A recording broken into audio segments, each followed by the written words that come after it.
Hello everybody and welcome back. It has been a minute since I made one of these. I've been thinking about what I wanted to do with the channel, where I wanted to take it, what types of videos I wanted to start uploading, and I definitely wanted to do a little bit more fantasy football driven content for you guys. First off, getting started, if you do not know what handcuffs are in fantasy football, a handcuff running back is usually that secondary option that you have in case your main running back ends up getting injured, something like that happens, and they're usually a high upside starter, so that in case they get injured or in case a running back starts to kind of fall down that depth chart, you have that backup option in there as well. And so we're going to be going through my top 10 in not really a specific order. I mean, there's a little bit of a specific order to it. Some of these are going to be on the same level. Can't really predict who's going to be better than who and what's going to happen, but we are going to try our best. And obviously, getting started down here, you can't look at some of these guys. A whole lot of free agents down. I'm just going through ESPN's depth chart here. Can't look at a whole lot of these guys, so where we're going to get started is more up here, and then, like, a lot of these guys, you won't really see them end up starting, so I'm not even going to really cover them, talk about them much. Instead, we'll get started up here. There's Rashad Smith, who's a really nice option, but I'm going to start by talking about Miami's newest running back, Ollie Gordon II, who is an absolute stud, and he fell in the draft really far as well. I think Ollie Gordon is an elite option if you're talking about dynasty options, and then also at the same time, he's just like such a talented running back that I feel like if he's just chilling there on waivers and something happens to Devon Achane, like, he is going to get picked up instantly. He's, like I said, very talented, and he fell to the 6th round, but he was a former first round projected running back. I think if you're talking about some of the top 10 handcuff running backs, Ollie Gordon's that option. I know he's starting on the depth chart as RB3, which makes him my 10th best handcuff, but still, at the same time, I wouldn't really be worried about it. He's a very young player. I think he should have maybe stayed another year if he had another year of eligibility. I'm not sure. But at the same time, goes to a team like Miami, very talented running back. Where does this sound familiar? Devon Achane picked in the later rounds, I want to say 4th round, and then rose up the depth chart because Raheem Mostert began to not be playing as well. Had that incredible game against Denver, and I could see Ollie Gordon doing something very similar. Miami's been pretty good in recent years at producing some of these higher echelon running backs, these higher tiered running backs. So I think Ollie Gordon, he goes to a system where he's going to succeed. He's a very fast player. And then, so getting him on a team with, Devon Achane and Tyreek Hill and all those other options, and I don't know, I just feel like they're gonna have a lot of duties for him to be able to succeed on this team. And even though he's competing on the team with Alexander Mattison and Jalen Wright, I feel like he's better than both of those running backs at this point. So here you go. This is option number 10 for some of the best handcuff running backs in fantasy football for the 2025-2026 NFL season. As we get to some other ones, I'm going to look up here. There's some good options down here as well. I'm not really going to talk about down here. Damian Martinez, great for Dynasty. He's going to be competing in a backfield with Kenneth Walker and Zack Charbanet. I don't see him doing a whole lot of much. But if we start talking about some options that could end up starting, Taj Brooks is one of those guys that definitely could. Sitting behind Chase Brown is going to be a little rough. He's going to be alongside Zach Moss, Samaje Perine, but I feel like he's better than both of those running backs, and he's going to only get better from here. Watching him at Texas Tech, he's a very nice product. You know, he ran for 1,500 plus yards. He's pretty quick for the size that he plays at as well. So, although he's kind of buried on the depth chart at the moment, I feel like Taj Brooks is a really nice option. Say Chase Brown goes down. Obviously, like I said, you have Zach Moss and Samaje Perine, but I could see Taj Brooks being the future running back of the Cincinnati Bengals. Just really depends on the health and longevity of a player like Chase Brown. So, Taj Brooks, like I said, he's going to be my number 9 option for some of the best handcuff running backs. And down here, we're talking about some rookies. As we go up, we'll be talking about some more players who are going to be those higher tiered handcuff players. So, we'll just continue to go through it. Jordan James I would list as an option, but you got Christian McCaffrey, and then you have What's his name up here? Why am I so forgetful with the names? Isaac Guerendo. He's the RB2 on the chart. Isaac Guerendo and Christian McCaffrey, so I'm not really going to talk much about Jordan James. A player like Devin Neal, he's already sitting behind 2 solid running backs. I mean, Alvin Kamara is a great running back. He's shown how he can play at a high level, even with his age. Not really going to list Devin Neal either. But for a guy like Taj Brooks, for a guy like Ali Gordon, injuries happen. Say something happens, I could see them stealing up that starting role for a couple of games. And being really nice handcuff options. For these guys down here, I feel like they're a bit too buried on the depth chart. And then we go up, and Zamir White, not even going to talk about Zamir White with the season that he had last year, like absolute horrible. He was picked so high.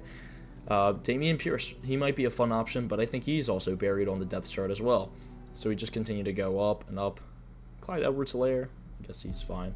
But, Aldrick Estime. Yeah, he's a very interesting option as well. I mean, I have like a sort of list kind of put together of all these guys, but I also go through and look at them, and I'm thinking right down here. Where'd he go?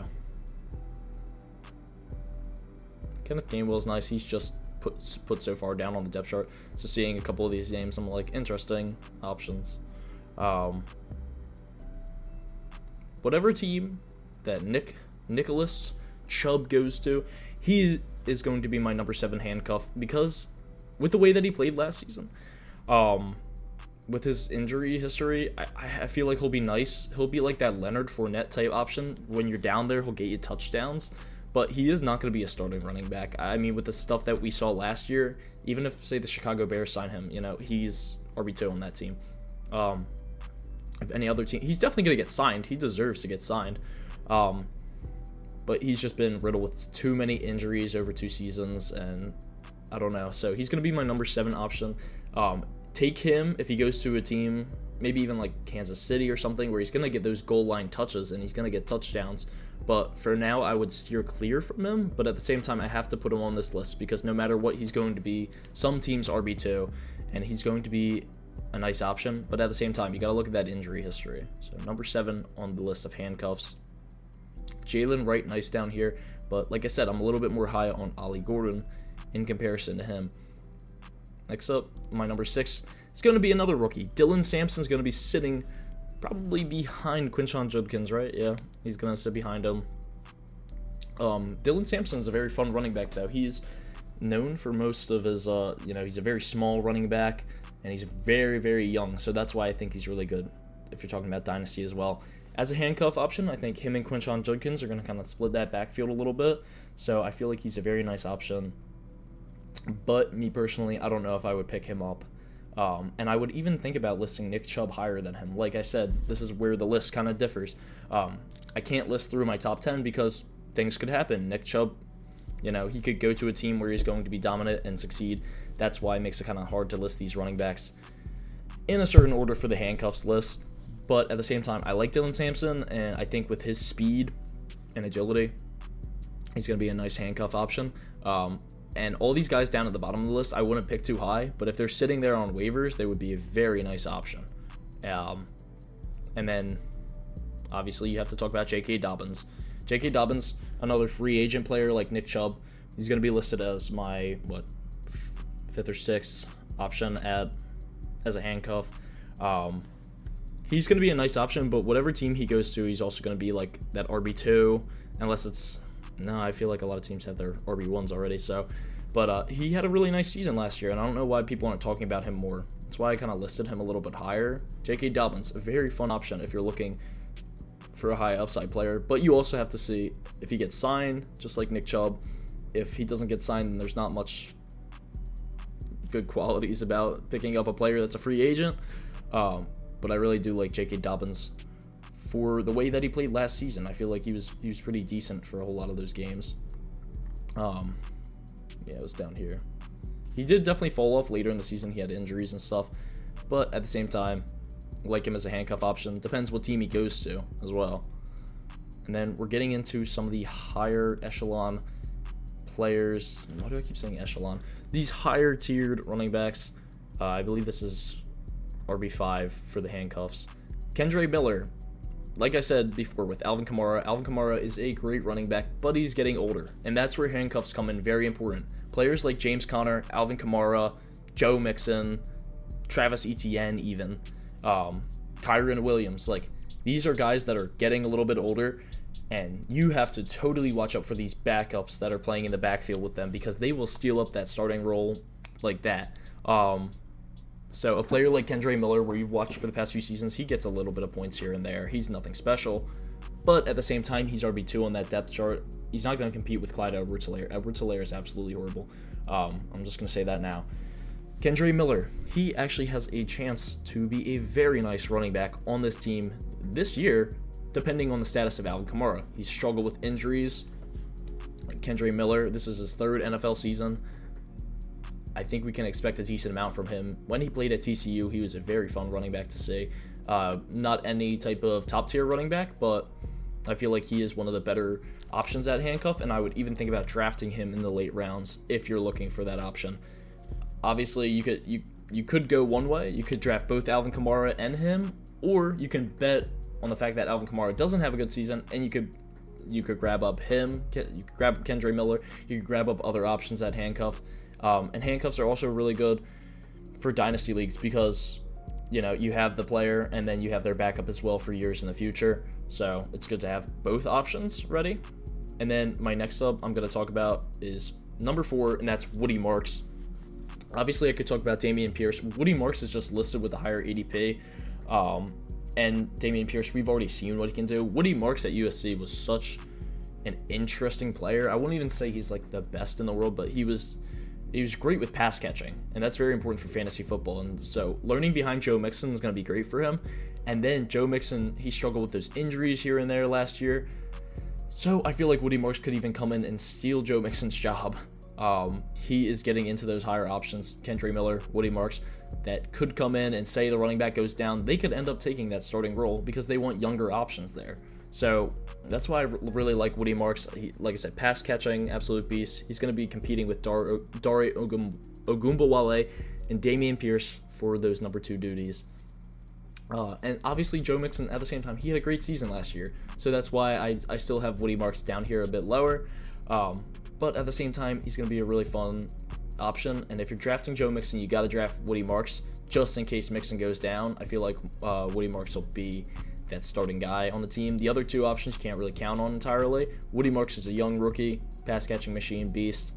That's why I have him as the number 4 best handcuff in fantasy football. And then we're getting down here to some of the later options. And then obviously you have your solid guys. You can go through each of these options. You got your Blake Corum. You got your Isaac Guerendo, of course, as the backup handcuff option. And honestly, you could even push a whole bunch of these players down the list and talk about a lot of these guys. Blake Corum, such an interesting option, and I would totally trust him as that handcuff. But I'm just looking through. And then, obviously we have to talk about a couple of these options, really. And more, I'm talking about some of these younger players, so you can go through and be like, oh yeah, I'm going to draft Austin Eckler as the handcuff. I'm going to draft whoever is the handcuff. But next up, I'm going to go with Rashad White. A lot of these guys, you don't know where they're really put at on the depth chart as well. For a player like Rashad White, it's easy to tell he's the RB2 on the team. But if anything ends up happening, he is one of the best RB2s in the league because he's basically a wide receiver playing running back. So that's why I'm going to list him as my number 3 handcuff. I don't really see him taking back that job from Bucky Irving after he's taken it. But if Bucky Irving goes down with injury, which could happen. But at the same time, even if Bucky Irving doesn't go down, they just use him as wide receiver all the time.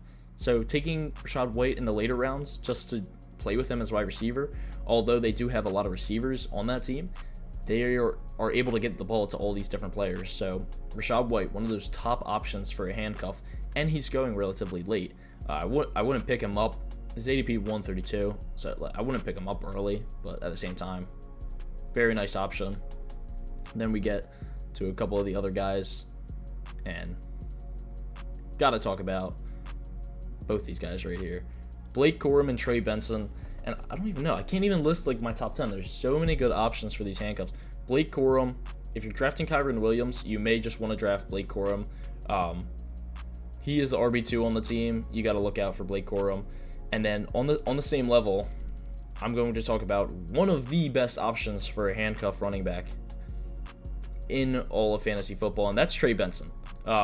This is the point in the video where you guys should all listen in, because Trey Benson is an absolute stud.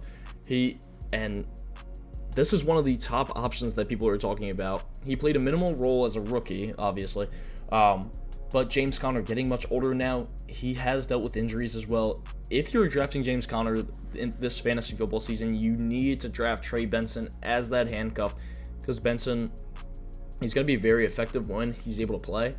And like I said, one of these top running backs that could end up taking that spot is Trey Benson. So you got to look out for him as that handcuff option. An absolute stud.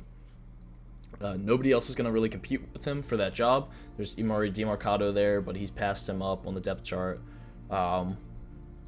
Trey Benson, like I said, best possible option on that team for a handcuff. But I am very high on James Conner, so it really depends on how his season goes. That's why you can't really list these players in the top 10. But if I'm picking one of the higher option handcuffs, I would say Trey Benson, number 33. And then just going through. And this list, at this point, I don't even think it's a top 10 list anymore, because there are a couple options that I'm looking at here, and I'm like, oh, okay. Isaac Guerendo, if I were to list him in some of the options, I would say he's a bit more lower. In the games that he did play, he played really well, though. I really like Isaac Guerendo, and if McCaffrey goes down, like, you could literally list, like, any of these players and be like, all right, if they go down, then this is a great handcuff. Me personally, I wouldn't really take Isaac Guerendo, but San Francisco knows how to let these running backs play, and play at a very high level. So Isaac Guerendo, he could be the new Jordan Mason this year. Speaking of Jordan Mason, another one of the top tier. Yeah, in fact, I would put Jordan Mason right there next to Trey Benson. Aaron Jones, getting older at this point. They might end up splitting that backfield. Yeah, operating in a committee with Aaron Jones. Jordan Mason is going to be your guy when it comes to that. So I would list him as one of the higher tiered options too. And yeah, that's kind of going to be close to the end. I mean, obviously you have your top tier options here. None of these guys are handcuffs. They're all starting on the team. All of the top tier options. RJ Harvey starter. Travion Henderson, I feel like he's pretty much starting, and you can't really compare him and Ramondre because that's kind of like a split backfield, I want to say. Najee and Omarion Hampton, same thing. If they're splitting the backfield, you can't really, like, unless a player goes down, then yeah, that's like their handcuff, but at the same time, David Montgomery, obviously one of those best options. Like he is literally like the most elite option if you're talking about a technical handcuff running back. He's the backup on the team. I don't see a lot of stuff out of him this year. I don't know. I think Jahmyr Gibbs is really going to break out, and they've done really good with that 1-2 punch for the past few years, but I don't know if it keeps up. Tyron Tracy, Cam Scat, splitting that backfield. Austin Eckler, I'm not really worried. Jaden Blue, a guy that I would more think about for dynasty leagues. I don't think he's going to come in and show a whole lot in this first year, but if you're looking for a handcuff option that's sitting in waivers and Javonte Williams goes down, then I would totally, and Miles Sanders is on the team as well, I would totally pick up Jaden Blue, but he's not one of my higher tiered options. Like, he is very high up here on my rankings, but I wouldn't really think about him as much. I'd more be thinking about a player like Trey Benson, Jordan Mason, even J.K. Dobbins, depending on what team he goes to, Woody Marks in case Joe Mixon goes down. And yeah, that's getting towards the end of the video. And then obviously you have to talk about a couple of these players here. I mean, Tyjae Spears is a nice option. I feel like every year we talk about him as a possible handcuff, like he's going to take that starting role. Tony Pollard is their starting running back. But however, with the way that Zack Charbanet played last season in the games that he was in, like, look at this, 12, 42, 13, 10, 11, 10, like, in the games where he got a chance to start, he is another option up here that's one of the best handcuffs, but at the same time, he kind of splits that backfield with Kenneth Walker, so I don't know how much you can consider him a total handcuff running back, but Zack Charbanet, another one of these options. Depending on where you want to draft him, I would totally pick up Zack Charbonnet. If you have Kenny Walker on your team, a lot of these guys, you'll pick them up. You'll pick up Bijan Robinson. All right, I'll pick up Tyler Algier. I'm picking up Jahmyr Gibbs. All right, do I want to more steer away from a player like David Montgomery? It really depends on their injury history, on how high you're picking these players. Like, a lot of stuff is important. So, like, if you have Najee Harris, do you want to have Omarion Hampton? Not really. They're splitting that backfield. So, that's where you have to pick and choose. But say you have a high-tier running back like a Joe Mixon, then down here you're like, all right, I'll grab Woody Marks up so I have him as a backup in case anything happens. And then Tank Bigsby, it's like the same thing. He's splitting that backfield with Travis Etienne. He balled out last year. He could even be the starting running back on the team, so I'm not really going to list him as like a handcuff option. But yeah, that kind of gets to the end of it. I know this video was a little jumbled, a little bit all over the place, but yeah, if you go through each of these players, you can take a look for yourself as well. But like I said, Trey Benson, great option. A couple of these other guys, really great options. Trey Benson's probably one of those top tier ones as well. Steer away from Bashal Tutin. I would rather grab up a player like Tank Bigsby. Even Tyler Algier, a nice option if Bijan goes down. So that's where the video is going to conclude. And yeah, I hope you guys all liked it. And I will see you all for the next one. Watch out for some of these handcuff options. You want to be able to get them. Like I said, if you're picking up a player, if you're picking up Aaron Jones, then who knows, you might want to pick up Jordan Mason as well. If you're picking up James Conner, I would definitely think about picking up a player like Trey Benson. And you have to just kind of go through and see who you like as duos together and who you're kind of staying away from. Because, like I said, if you have a Jahmyr, then you don't really want David Montgomery either. You know, they both have decent workloads. They're not going to both succeed on your fantasy team. So you have to take the high-tier option and then that low-tier option at the bottom that has high upside to be able to start in the future. So that's going to be all from me, guys. I hope you guys enjoyed this video, and I will see you all in the next one for some UCLA Dynasty, or you might be doing some more fantasy football. But watch out for some of these handcuffs, like I said. There's a whole lot of good options out there, and get so hyped for the fantasy football season that is starting very soon.